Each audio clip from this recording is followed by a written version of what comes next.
Selamat pagi anak-anakku semua.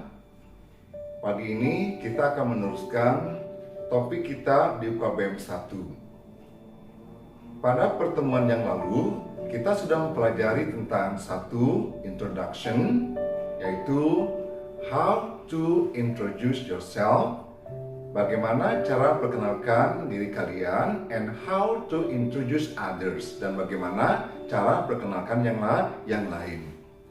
Terus materi yang kedua adalah tentang pronouns atau kata ganti.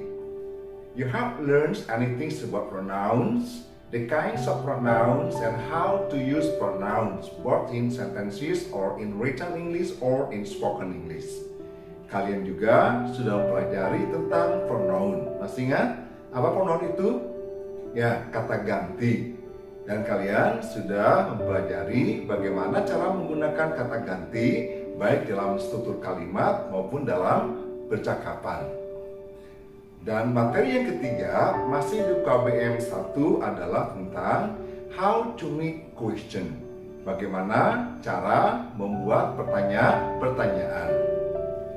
Baik, sebelum kita membahas tentang pertanyaan atau bagaimana cara membuat pertanyaan dalam bahasa Inggris, ada beberapa contoh. Misalnya ketika ada seseorang bertanya pada kalian seperti, do you study English at school?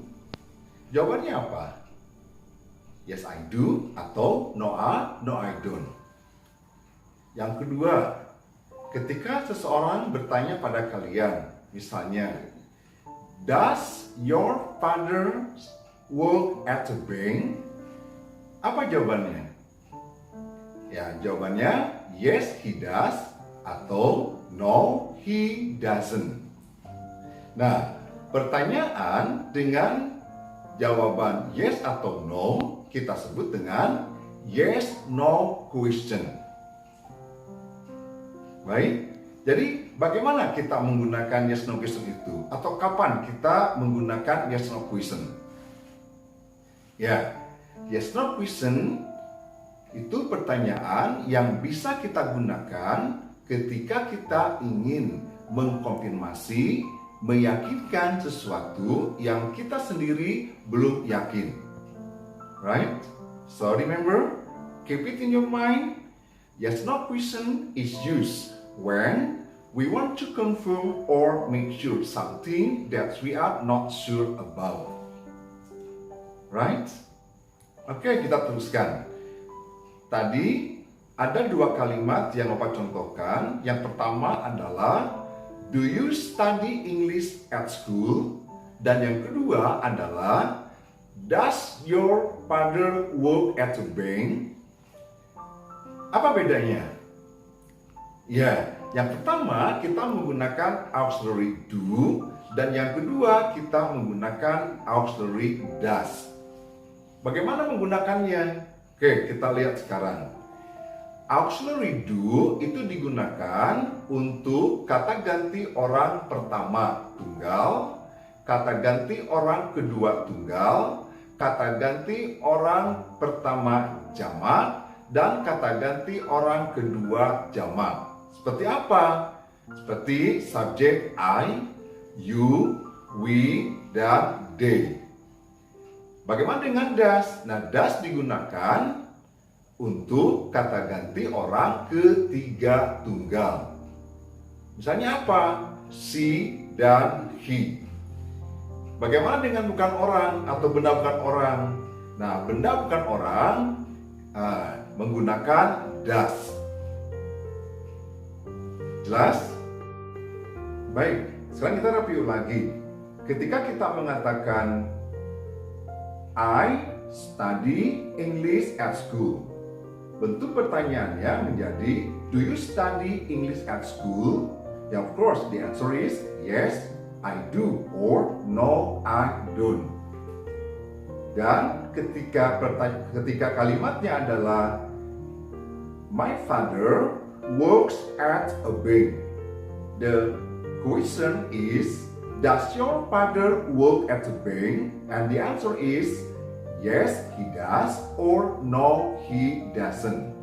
So, in yes/no question, the possible answers are only yes or no. So that's why sometimes we call yes/no question as a short answer or question with short answer. Right? Bisa dipahami? Baik, anak-anak sekalian, mari kita praktekkan bagaimana cara menggunakan yes/no question di dalam percakapan.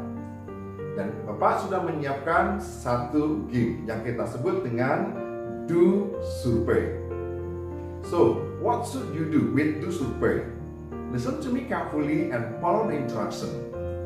Yang harus kamu lakukan adalah satu, menyiapkan minimal 5 kalimat tanya dengan yes/no question. Yang kedua, pertanyaannya harus sekitar aktivitas sehari-hari yang dilakukan. Dan yang ketiga, tanyakan kelima pertanyaan itu kepada teman Anda. Dan yang terakhir, yang keempat, setelah pertanyaan itu ditanyakan, maka kalian harus melaporkan jawaban-jawabannya untuk kelas. Right? Ready? So now, go around the class, ask your friends about 5 questions using yes/no questions about his or her typical day life, and then collect the answer, and the last report the answer for the class. Right? Do you understand? Okay, guys.